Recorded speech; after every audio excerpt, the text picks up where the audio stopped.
আসসালামু আলাইকুম রহমতুল্লাহি ওয়া যুগান্তরের নিউজটা আপনারা সবাই দেখেছেন। ৩,২২১ কোটি টাকা গায়েব, অর্থাৎ বাংলাদেশ ঢাকা ওয়াসারের একটা হিসাবে দেখা গেল যে ৩,২২১ কোটি টাকা গরমিল আছে।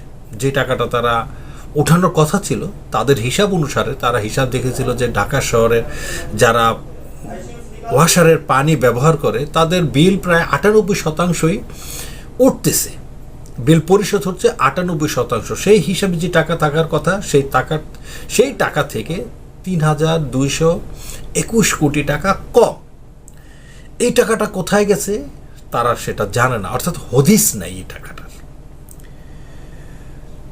ব্যাপারটা হলো যে বাংলাদেশে বা পৃথিবীর যে কোনো দেশে যখন একজন বিনা ভোটে কোনো একটি দল ক্ষমতায় থাকে, যেই দলের ন্যূনতম কোনো জনপ্রিয়তা নাই, সেই দলটা যখন দেশের উপর অক্টোপাসের মতো জেকে বসে, তখন তার চামচা চামুদ্দাররা অথবা অলিগাররা দেশের স্বায়ত্তশাসিত কিংবা সরকারি কিংবা যে কোনো প্রতিষ্ঠানেই তারাও অক্টোপাসের মতো জেকে বসে, এবং এই অক্টোপাসের মতো জেকে বসে বিধায় একটা অনির্বাচিত সরকার ক্ষমতায় দীর্ঘদিন থাকতে পারে। আর এইটাই হলো তার নমুনা।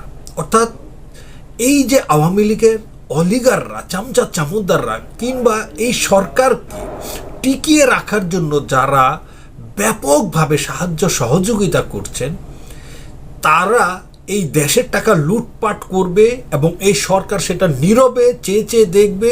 এইটাই হলো তার কারণ। যেমন হাসিনাকে কেউ ক্ষমতায় রাখছে, তাকে হাসিনা একটা ওপেন চেক দিয়ে রেখেছে, তুমি যা পারো খাও, কোনো সমস্যা নাই।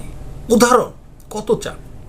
বেনজিরের এত টাকার খবর বের হলো, সেখানে দুদকের কমিশন কি বলেছিল মনে আছেন আপনাদের?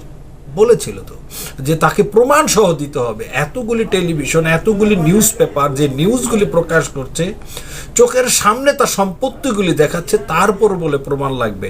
আচ্ছা, আপনার কাছে কি প্রমাণ আছে ডক্টর ইউনূস মানুষের টাকা মেরে খেয়েছে? আজও তো একটা পদক্ষেপ আপনারা প্রমাণ করতে পারেননি। তারপরও তো ওই বেচারাকে হ্যারাসমেন্টের পর হ্যারাসমেন্ট করছেন। অর্থাৎ যখন একটা সৌর সরকার, একটা কর্তৃত্ব পরায়ণ সরকার দেশের মধ্যে জেকে বসে, ক্ষমতাকে অপব্যবহার করে, বিনা ভোটে পাশ হয়ে যখন তারা ক্ষমতা চালায়, তখন দেশের এই অবস্থাই হয়। এর আগেও আমরা দেখেছি ওয়াসারের এমডি সম্পর্কে যে তার বেতন কত ছিল, মানে দফায় দফায় তার বেতন বাড়াতে তিনি আকাশ ছুঁয়ে ফেলেছিলেন, কিন্তু তার বিরুদ্ধে কথা বলার মতো কি কোনো প্রশাসন ছিল না। আজকে হাসিনা এতটাই দুর্বল হয়ে পড়েছে যে তার নাম ব্যবহার করে যারা হাজার হাজার কোটি টাকা লুটপাট করেছে, তাদের বিরুদ্ধে মুখ খোলার পর্যন্ত সাহস এই প্রধানমন্ত্রীর নাই, তার ক্যাবিনেটের একজন মন্ত্রীর সেই ক্ষমতাটা নাই যে এই ওয়াসারের বিরুদ্ধে মুখ তুলবে। অথবা দুদক তো কোনো দুদক তো আছে শুধু বিরোধী দলকে কিভাবে সরকারের পথের কাটা যে সত্য কথা বলবে, যে দেশের দুর্নীতি নিয়ে কথা বলবে, তাকে হ্যারাসমেন্ট করার কাম হলো এই দুদক। তো একটা দেশে যখন এরকম একটা অলিগার সরকার, কর্তৃত্ব পরায়ণ সরকার রাজত্ব করে, একটা কর্তৃত্ব পরায়ণ সরকার জেকে বসে অক্টোপাসের মতন, আজকে তো ওয়াসারের কথা বলেন, আজকে বিদ্যুতে যান, আজকে এই দেশের অন্যান্য প্রশাসনগুলিতে যান, এইটার কি টাকা? এটা কোনো টাকাই না। ৩,২২১ কোটি টাকা কোথায় আসছে সামথিং, এটা কোনো টাকাই না। এর থেকেও বড় বড় অঙ্কের টাকা গায়েব হয়ে গেছে। বাংলাদেশের রিজার্ভ থেকে টাকা চুরি হয়ে যায়। বাংলাদেশের তৎকালীন সময়ের বাংলাদেশ গভর্নর একজন কোর্টের নির্বাচিত, কোর্ট আদালতে সাক্ষী প্রমাণ দ্বারা প্রমাণিত হয়েছে তিনি এটার সাথে জড়িত আছেন, তার সাথে ৫ জন ডেপুটি গভর্নর জড়িত আছে। তারা আজ পর্যন্ত দিব্যি ঘুরে বেড়াচ্ছে, তাদের বিরুদ্ধে প্রমাণ হয়েছে তারা এটার সাথে যুক্ত, তারপরেও কি কিছু হচ্ছে না। কারণ তারা সরকারকে সাহায্য করেছে, সরকারের ভিন্নভাবে এই টাকাটা চুরি করতে সাহায্য করেছে।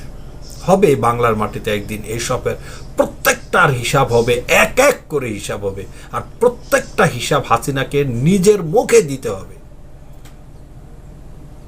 বন্ধুরা, আজ এই পর্যন্তই।